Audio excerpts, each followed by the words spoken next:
అవిభక్త వరంగల్ జిల్లా ఉద్యమాలకు కానీ తెలంగాణ రావడానికి కానీ ప్రధాన భూమికను పోషించినటువంటి ఈ జిల్లాను అబాసు పాలు చేసేటువంటి నాయకుడు బయలుదేరాడు. కారణం 2-3 రోజుల క్రితం పెద్దలు మాజీ మంత్రివర్యులు ప్రస్తుత శాసనసభ్యులు మా అందరికీ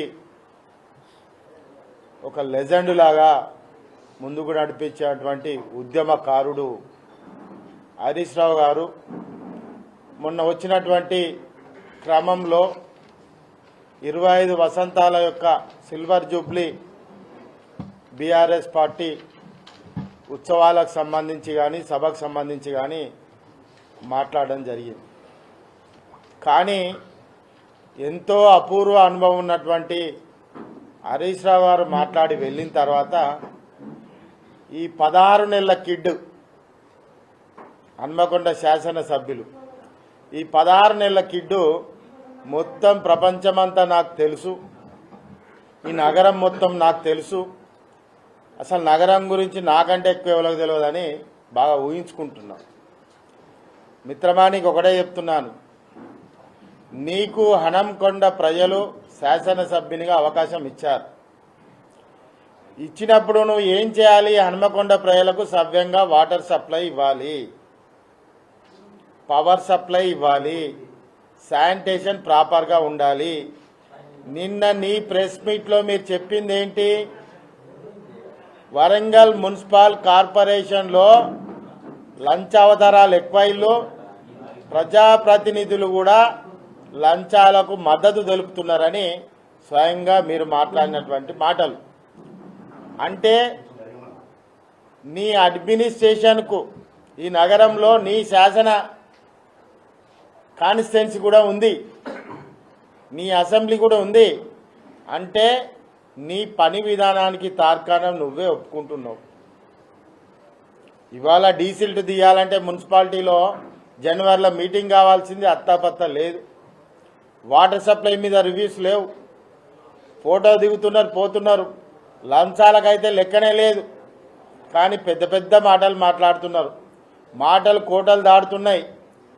మీకు ఇప్పుడే చెప్తున్నాం, మీరు 16 నెలల కిడ్డు ఉండీల దెబ్బ పిల్లకేం తెలుసు అన్నట్టుగా మీరు మాట్లాడుతున్నారు. కానీ ఇబ్బంది అయ్యేది మీకే. మీరు ఇందిరమ్మ ఇండ్ల గురించి డబుల్ బెడ్రూమ్ల గురించి మాట్లాడిల్లు. డబుల్ బెడ్రూమ్ల విషయంలో మేము స్థలాలు కేటాయించి నిధులు కేటాయించి కట్టి రెడీగా పెట్టినాం. ఎలక్షన్ కోడ్ వాళ్ళు ఇవ్వలేదు. కానీ మీరేం చేసిల్లో తెలుసా? ఇందిరమ్మ ఇండ్లల్లో మాందాడి సత్యనారాయణ రెడ్డి గారు ఎమ్మెల్యేగా ఉన్నప్పుడు మొత్తం బోఫర్స్ అయింది. ప్రధాన భూమిక పోషించింది ఎవరా అన్నది నువ్వు ఆత్మవిమర్శ చేసుకో. ఆ రికార్డులన్నీ కూడా ఉన్నాయి, మా దగ్గర భద్రంగా ఉన్నాయి. మా వాళ్ళు మానవతా దృక్పథంతో ఆనాడు దాని మీద కక్ష దోరింపు చేయలేదు కాబట్టి ఇవాళ బతికి బట్టగడుతున్నారు. దాన్నే కనుక పూర్తి పరిశీలన చేస్తే మీ పరిస్థితి ఎట్లుంటుందో చూడండి.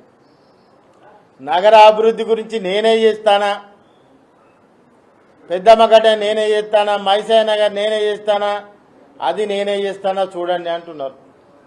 చర్చకు రండి అంటున్నారు. ఏమో అంటారు చూసినావా? గూట్ల రాయి తీయనోడంట ఏట్లకు పోయిందంట. ఈ సీజన్లో వాటర్ సప్లైయే చక్కగా లేదు, నువ్వు అభివృద్ధి చేసినా అని చెప్తున్నావు. హన్మకొండ 9R బ్రిడ్జ్ శాంక్షన్ మాదే, టెండర్ మాదే, ఎగ్జిక్యూషన్ మాదే. కంప్లీట్ అయితే ఇనాగ్రేషన్ చేసినావు నువ్వు. కాళోజీ కళాక్షేత్రం కూడా అదే పరిస్థితి. కొత్తగా ఏం నిధులు చేసినావో చెప్పు, కొత్తగా ఏం పని చేసినావో చెప్పు. సంవత్సరానికి తెలంగాణ ప్రభుత్వం వచ్చిన తర్వాత ఏటా 1000 కోట్లు, 3 సంవత్సరాలు 3000 కోట్లు ఇచ్చినటువంటి చరిత్ర కేసీఆర్ గారు. అదే కాకుండా స్పెషల్ డెవలప్మెంట్ కింద ఇవాళ కాకతీయ యూనివర్సిటీ టు ఆర్ఈసి అక్కడ మునిగిపోతున్నటువంటి ప్రాంతాన్ని స్టామ్ వాటర్ డ్రైన్ కింద 200 కోట్లతోటి కట్టింది కేసీఆర్ గారు. కేటీఆర్ గారి ఆధ్వర్యంలో, ఇక్కడ స్థానిక శాసనసభ్యుని అనే ఆధ్వర్యంలో, వారి ఆధ్వర్యంలో చేయడం జరిగింది. ఇలా చెప్పుకుంటూ పోతే కార్పొరేషన్కి 3,000 కోట్లు సీఎం గారి స్పెషల్ డెవలప్మెంట్ కింద అదనంగా ఇవ్వడమే కాకుండా సూపర్ స్పెషాలిటీ నీ చాతగాని తనానికి చెప్తున్నాను, సూపర్ స్పెషాలిటీ హాస్పిటల్ 1,250 కోట్లతోటి మేము కంప్లీట్ వస్తే ఒక 200-250 కోట్లు పెట్టి ప్రజలకు అందుబాటులోకి తీసుకురావడానికి మర్చిపోయి మేం డెవలప్ చేస్తున్నాం. సిగ్గుందా మీకు అసలు? ఎంజిఎంలో మెడిసిన్ లేవు, చూడండి. ఎంజిఎంలో మెడిసిన్స్ లేవు, డాక్టర్లు ప్రాపర్గా లేరు. పాపం వాళ్ళు పనిచేద్దామన్నా కూడా కనీస అవసరాలు లేవు. నేను అభివృద్ధి చేసిన అంటావు. సమాజంలో ప్రతి మనిషికి నిత్యావసరంగా అవసరం ఉండే మినిమం నీడ్ ఏదైతే ఉందో దాన్నే చేయలేనటువంటి ప్రభుత్వం మీ ప్రభుత్వం. అందుకే మిమ్మల్ని 16 నెలల కిడ్ అని ఎందుకన్నా అంటే, నేర్చుకో బ్రదర్, ఎవరమైనా పుట్టంగానే లేచి నడవం. నేర్చుకో, నీ నియోజకవర్గంలో ఎన్ని సమస్యలు ఉన్నాయో చూసుకో, ఆ వైపు నడువు.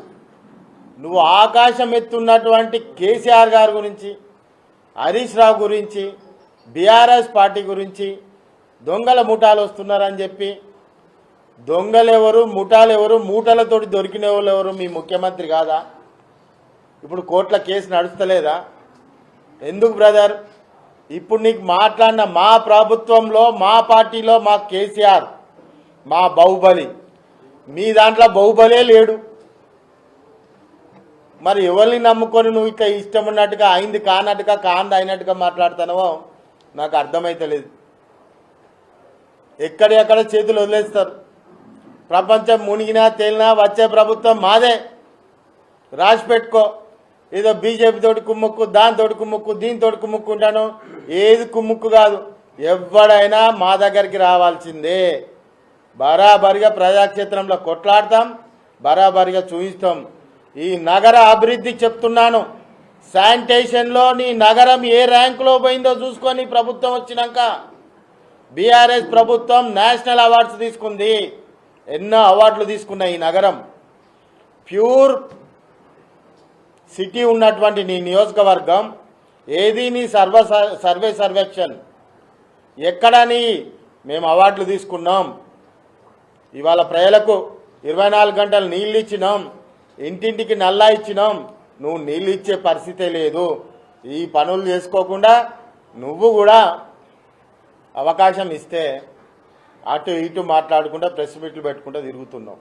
4 రోజులు అయితే మేము మొదలు పెడతాం.